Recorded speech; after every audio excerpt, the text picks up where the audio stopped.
Buenas noches, mi nombre es Michelle Nogales, soy estudiante de la carrera de Psicología en línea y la materia pertenece a Neuropsicología.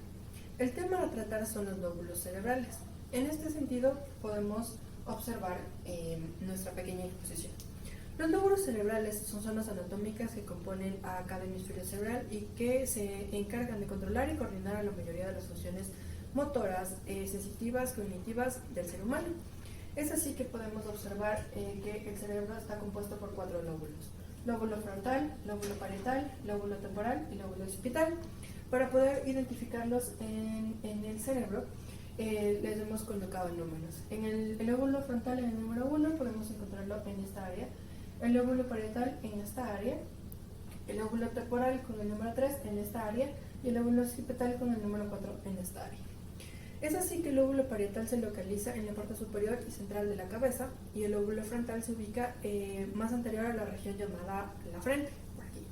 El lóbulo occipital se encuentra posterior a la zona denominada la nuca, en la parte posterior, como podemos ver en el 4. Y los lóbulos temporales, el lóbulo temporal al que se sitúa en los laterales cerca de los oídos, por lo cual estaría a esta altura. Es así que los lóbulos temporal, frontal, parietal y occipital cubren una superficie del encéfalo y se localizan en la cavidad craneal, y cada lóbulo ocupa un espacio en específico dentro de la cabeza. Estos cuales están separados por unos canales que se denominan surcos o cisuras, de los cuales destacan la cisura de Silvio y la cisura de Rolando. En este caso, ¿cómo funcionan los lóbulos cerebrales? Los lóbulos cerebrales funcionan gracias a que se subdividen en otras porciones llamadas corteza cerebral y las neuronas que poseen cada uno de ellos. Pero en cuanto a la tarea de cada uno, estas se describen de manera específica de la siguiente forma. Es así que el lóbulo temporal se describe por una línea imaginaria como la línea parieto-temporal lateral, lo cual se extiende desde el final del surco parieto-occipital superior hasta la incisura perioccipital inferior. Es así que nos podemos hacer referencia a esto. En este sentido, las patologías se refieren, en cuanto al lóbulo temporal, a los desórdenes del lóbulo occipital, lo que causan alucinaciones e ilusiones visuales. Las alucinaciones visuales pueden ser imágenes visuales sin estímulos externos, lo cual se pueden ser causados por las lesiones de la región occipital o asimétricos temporales del lóbulo. En el caso del lóbulo frontal, está compuesto por la corteza prefrontal y por la motora primaria, que a su vez se dividen en premotora, ocular frontal, la broca, la motora suplementaria. En esta parte del cerebro se comprende la parte número 1 que podemos ver en nuestro diagrama, y se divide en premotora, ocular frontal, broca y motora suplementaria, como ya se había mencionado en estas 4. Esta parte del cerebro comprende el comportamiento de la personalidad, los movimientos, el lenguaje, la postura, la capacidad de resolver problemas y la imitación. Este lóbulo es el más grande del cerebro, ocupando casi un tercio de la totalidad de cada hemisferio. Se encuentra en gran parte de la fosa craneal anterior, apoyándose sobre la lámina orbital del hueso frontal, por lo que podemos mencionar que es toda esta parte. El lóbulo frontal constituye una porción más anterior al hemisferio, la porción más anterior del hemisferio cerebral. Es así que está separado del lóbulo parietal en su porción posterior en el surco central y del lóbulo temporal posterior e inferior del surco lateral, que es la cisura de Silvio que habíamos mencionado. La porción más anterior del lóbulo frontal recibe el nombre de polo frontal. En cuanto a las patologías, aquí podemos mencionar la acromegalia, la afasia motora, la afasia sensorial, alucinaciones olfativas, amnesia, problemas en la amígdala o trastornos de la amígdala, amnesia epiléptica transitoria, anestesias o trastornos en cuanto a todo lo que son amnésicos, trastornos amnésicos.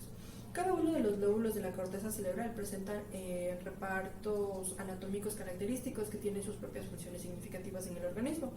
Estos lóbulos no se encuentran separados anatómicamente, sino que son físicamente contiguos entre sí. Como podemos ver, todos son contiguos, no se encuentran separados físicamente. Y están interconectados a través de vías neuronales con el fin de trabajar en conjunto para procesar y sintetizar la información. Es así como podemos ver que, a pesar de que se encuentran separados, cada uno tiene un espacio físico no se encuentran físicamente opuestos y separados, sino que están juntos y se conectan para trabajar en conjunto. En cuanto al parietal, podemos mencionar que se divide en corteza somatosensorial primaria, secundaria, área de asociación, surco intraparietal y parietal inferior. En general, este se encarga de la percepción de los estímulos sensitivos, integración de estímulos, procesamiento de la información sensorial y la ubicación espacial. El lóbulo parietal se encuentra justo debajo del hueso parietal, posterior al lóbulo frontal y anterior y superior a los lóbulos temporal y occipital. Es así que podemos mencionar cómo se encuentra en nuestro cuadrito. El borde inferior está formado por el surco lateral, la cisura de Silvio, como ya lo habíamos mencionado, y su límite superior está formado por la fisura longitudinal cerebral, la cual se separa en dos hemisferios cerebrales. Es así que podemos mencionar las siguientes patologías: la acromegalia, la afasia motora, la afasia sensorial, alucinaciones olfativas, nuevamente amnesia, trastornos de la amígdala, amnesia epiléptica transitoria y trastornos amnésicos. En cuanto al lóbulo temporal, podemos mencionar que se fragmenta en la corteza auditiva, giroangular, el área de Wernicke, la supramarginal, asociación temporal medial y surco temporal superior. Todas estas regiones se encargan de coordinar la memoria, emociones, audición, equilibrio, información del olfato y lo que corresponde al aprendizaje. El lóbulo temporal abarca una gran parte de la fosa craneal media y su nombre está relacionado a su proximidad con la región temporal y el hueso temporal del cráneo. Este se encuentra separado del lóbulo frontal y parietal y su porción superior por el surco lateral de la cisura de Silvio. Se extiende vertebralmente desde el surco hasta la cara inferior de la corteza cerebral. Dorsal se extiende hasta la línea que corre desde el surco parieto-occipital y la cisura preoccipital. El lóbulo temporal contiene a las áreas corticales que procesan toda la audición con elementos sensitivos claves del habla y la memoria.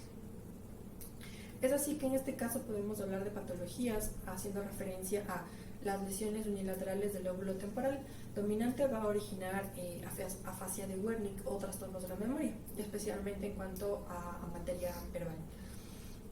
La lesión del lóbulo no dominante va a producir defectos visoespacial, amnesia o trastornos de la memoria, especialmente en cuanto a materia no verbal. Es así que en última instancia tenemos al lóbulo occipital con el número 4. Se comprende del área visual primaria, secundaria y terciaria para encargarse de las actividades visuales, espaciales, la comprensión de colores, de objetos e interpretación de las imágenes. El lóbulo occipital se encuentra justo en la parte inferior del hueso occipital, forma la porción más posterior del cerebro y está ubicado detrás de los lóbulos parietal y temporal. Este se ubica sobre el tenorio del cerebro, mientras que su cara medial está orientada hacia la hoz del cerebro. El lóbulo occipital está separado superiormente por el lóbulo parietal. En este caso, ¿qué enfermedades afectan a los lóbulos de manera general? El cerebro, los hemisferios y cada lóbulo cerebral puede sufrir de diversos padecimientos, pero entre los más frecuentes se encuentran los tumores, la epilepsia, los traumatismos craneoencefálicos, las apraxias y las diferentes enfermedades degenerativas, lo que conlleva la alteración de las funciones del cerebro y se ven afectados. Es así que podemos hacer un recuento de dónde están ubicados cada uno de los lóbulos. El lóbulo frontal lo encontramos en la parte más adelante de nuestro cerebro, en el cráneo, que está cerca de la frente. En cuanto al lóbulo parietal, lo podemos ubicar en el número 2, que está entre nuestras orejas, podríamos mencionarlo. El lóbulo temporal está en la parte más inferior y el lóbulo occipital que está en la parte más posterior, que está en la nuca. Es así que agradezco que hayan visto este video. Nuevamente, mi nombre es Michelle Nogales y este ha sido el video de neuropsicología de la carrera de psicología en línea. Gracias.